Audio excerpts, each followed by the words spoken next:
क्यों? आज मेरा चुम्मा इतना बुरा लगा? उस दिन तो बलात्कार करते हुए बड़ा मजा आ रहा था। ये मूवी मेरे बचपन की कोर मेमोरी है। गेम ऑफ थ्रोन के वॉक ऑफ अटोनमेंट से पहले रानी मुखर्जी का वो वॉक बचपन में मेरे लिए इतना डिस्टर्बिंग था कि वो शौक मेरे दिमाग से कभी गया नहीं। अपनी 1997 की मूवी राजा की आएगी बारात को अगर आप सिंपल शब्दों में समाने की कोशिश करो तो movie is all about falling in love with your rapist. It's so fucked up, यार. It's not ahead of its time. It's too problematic, preachy, triggering on so many levels and wrong. And क्या मैंने इन सारी चीज़ों को enjoy किया? जी हाँ, रानी मुखर्जी इस movie के रिलीज के दौरान में करीबन 18 साल की थी, तो दैट मीन्स कि जब ये मूवी शूट हुई होगी तो वो 16 या 17 साल की होंगी। एंड ये बात खुद ही प्रॉब्लमेटिक है, पर हैट्स ऑफ टू हर यार, उनकी बोल्डनेस के लिए। वो क्लासिक आपके मोहल्ले की औरतों का झगड़ा आपने देखा होगा ना, वो परफॉर्मेंस, वो एनर्जी रिप्रेजेंट करती हैं वहाँ पे। एंड इनके पास इतनी कमाल की, इतनी कम उम्र में आइकॉनिक डिलीवरीज थी कि जैसे चुप कर चुड़ैल, बाप से कह दे शहर से एक सांड ढूंढ के लेकर आएगा। एंड मेरा पर्सनल फेवरेट कि मेरा कद भले ही 5 फीट का है लेकिन मेरी जुबान 10 फीट की और हाथ 20 फुट का। मेरा कद भले ही 5 फुट का है लेकिन मेरी जुबान 10 फुट की है और हाथ 20 फुट का। And I am not sorry कि मेरा बहुत ही वियर्ड टेस्ट है मूवीज में। जब तक रानी मुखर्जी पूरी मूवी में मुंहफट गुंडी औरत बन के रहती है तो मैंने उसे बहुत इंजॉय किया। एंड जब वो छुई मुई मोमेंट पे आती है ना तो मेरा दिमाग कॉम्प्रिहेंड ही नहीं कर पाता इस औरत को। मूवी शुरू होती है एकदम रोमांटिक, गर्ल नेक्स्ट डोर, परियों का ख्वाब देखते हुए सफेद कपड़ों में कि भाई मेरा राजा कब आएगा, जिसके नेक्स्ट सीन में वो सैंडल निकाल के मारने के लिए भी तैयार होती हैं। पिक्चर में एक सीन है जहां स्विमिंग पूल के पास सब बैठ के शादी कर रहे होते हैं और ये औरत लड़ जाती है अपने हक के लिए, अपने दोस्त के हक के लिए। एंड इसके पास इतने कमाल के डायलॉग्स हैं कि भाई अपने हीरो को बोलती है कि जब तक आपसे कहा नहीं जाए तो अपनी नाक बीच में मत घुसेड़िएगा। एंड यही एक मोमेंट था जहां पे मूवी एक बड़ा टर्न लेती है, जहां करीबन 1 घंटा या फिर फर्स्ट एक्ट मूवी का बीत चुका है। हमें शुरू से ही पता चलता है कि इट्स अ फेमिनिस्ट मूवी जो मर्दों के परसेप्शन से लिखी और डायरेक्ट की गई है। तभी इसने कांड हुए हैं इसमें, जहां वो आइडियलिस्टिक प्यार भी चाहती है बट होपलेस रोमांटिक नहीं है। शी इज प्रैक्टिकल, अपने दोस्त को भी बताती है कि तेरा वाला खेल गया तुझे प्रेग्नेंट करके। एंड अपनी माला से ये बिल्कुल भी नहीं देखा जाता जब कोई और दूसरे औरत को भी किसी भी टैंजेंट पे गलत क्यों ना कहे, क्योंकि शी इज अ डोमिनेंट। जिसमें मूवी का सबसे जरूरी टर्निंग पॉइंट जब अपने मूवी का हीरो तब ब्रेक हो जाता है जब माला ने उसे सबके सामने थप्पड़ मारा, क्योंकि वो अय्याश, कलमुहा, लौंडियाबाज था एंड डोमिनेंट था, तो भाई उसके ईगो से ये बात सही नहीं गई। एंड फिर जो उसने किया 40 बच्चों के सामने, वो एक इंसान के लिए सबसे नीच हरकतों में से एक है। When he rapes her तो उसे लगा कि मैंने अपनी इज्जत रिडीम कर ली है उसकी इज्जत लेकर। एंड रानी मुखर्जी का जो वॉक था वो ट्रॉमेटाइजिंग था मेरे लिए, मैं भूल नहीं पाता वो वॉक। एंड फिर जब कोर्ट में केस चला और वहां माला ने जज को भी कोर्ट में 3 बार झाड़ दिया, मैं बता रहा हूं ये औरत कभी नहीं रुकती। आप क्या ऑर्डर किए जा रहे हैं? क्या आप सबका जमीर मर गया है? एंड तब वहां पे भाई मूवी एक लॉजिकल सवाल उठाती है कि अगर यह जीत गए तो भाई इसे 7 साल की सजा हो जाएगी, अगर वो जीत गया तो वो आज़ाद हो जाएगी, उसे पैसे मिल जाएंगे, पर मेरा क्या, मुझे क्या मिलेगा?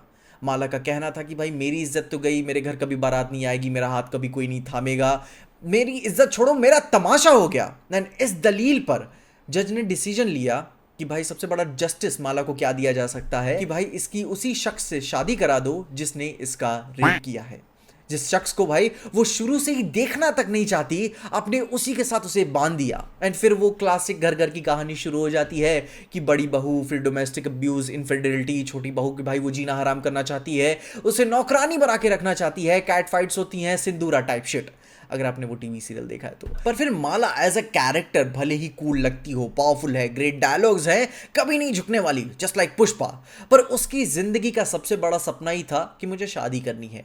और जब उसका सपना उससे वो छीन लिया जाता है तो वो ये मान लेती है कि अब मेरी जिंदगी में बस यही है और मेरे रेपिस्ट को, मेरे अब्यूजर को मुझे एज धर्म पत्नी एक्सेप्ट करना होगा, एज संगनी एक्सेप्ट करना होगा।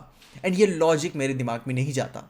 जहाँ मैं बता दूं, मैं उस जगह से आता हूँ कि जहाँ मैंने देखा और सुना भी है कि ज़बरदस्ती लोगों को शादी करा दी जाती है इररिस्पेक्टिव टू जेंडर, पर एज ए कलेक्टिव सोसाइटी हम सब जानते हैं कि सरफेस लेवल पे ये सबसे अच्छा आंसर नहीं है। ये कोई 50 शेड्स ऑफ ग्रे या फिर कॉलिन होवर की इरोटिका नहीं चल रही है कि अब्यूज़ को आप फेटिशाइज करोगे। And yes, it's a women's porn genre and I still don't get it कि भाई why women buy this shit. पर खैर, मूवी ये दिखाने की कोशिश करती है, क्योंकि यह उनका आंसर है कि यह पॉसिबल है कि अपने अब्यूजर का, अपने रेपिस्ट का हार्ट ऑफ चेंज कराकर उसे एक उसके साथ एक अच्छी ज़िंदगी जी जा सकती है? तो आंसर है नहीं, बिल्कुल नहीं। जहाँ प्रॉब्लम्स उससे और भी वहाँ बढ़ती हैं एंड मूवी वो भी दिखाती है कि ज़बरदस्ती शादी कराने के बाद मामला और भी बिगड़ता है, बट ये कह लो कि एंड में सब कुछ हंसी खुशी हैप्पी एंडिंग हो जाती है, तो मैं मान बिल्कुल भी नहीं सकता। अब मैं नहीं कहूँगा कि भाई ऐसा नहीं होता है, हम सब ने देखा और सुना है कि लोगों की ज़बरदस्ती मंदिरों में शादी करा दी जाती है, पर उसका एंड काफ़ी खोखला सा, काफ़ी डिप्रेसिंग सा होता है कि हो गया ख़त्म। मैं इसे डेलिकेट भी नहीं कहूँगा, ये काफ़ी सेंसिटिव सब्जेक्ट है। सही आंसर क्या है आई डोंट थिंक कि किसी को पता है। Death and extended period of jail is an option जो हमेशा टेबल पर रहेगा, पर हम सब जानते हैं कि ये एब्सोल्यूट सेटिस्फाइंग आंसर्स नहीं है जिससे सबको जस्टिस मिले। Send him to daddy parties, who knows, मुझे आंसर नहीं पता। मैंने इस मूवी को वहाँ तक ही तब बहुत ही ज़्यादा इंजॉय किया जब तक मूवी अपने पॉलिटिक्स को या फिर रानी मुखर्जी जब तक छुई मुई नहीं होती हैं। The best you can do इस कि भाई अपना आंसर देने के समय आप अब्यूज़र के साथ ही उसे फिक्स कर दो।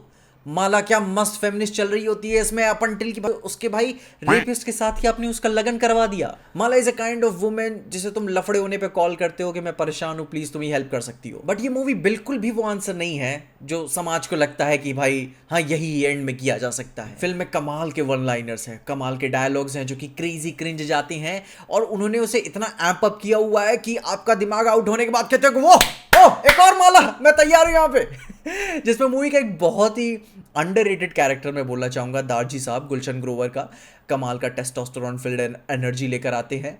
वो समाज को, जस्टिस को शुरू से ही समझते हैं अपनी ओपनिंग सीन के दौरान में ही।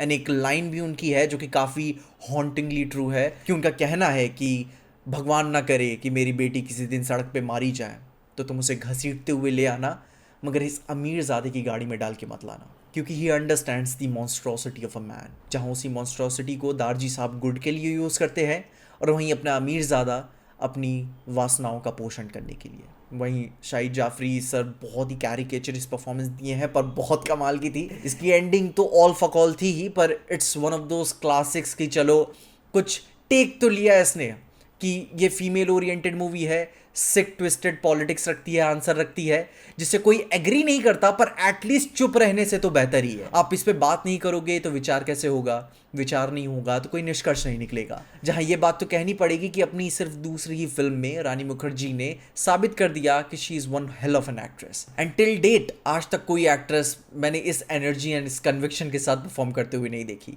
मे बी शायद कंगना रनौत, पर Rani Mukherjee is on whole different level जब वो अपने एस्ट्रोजन फील्ड परफॉर्मेंस पे आती हैं।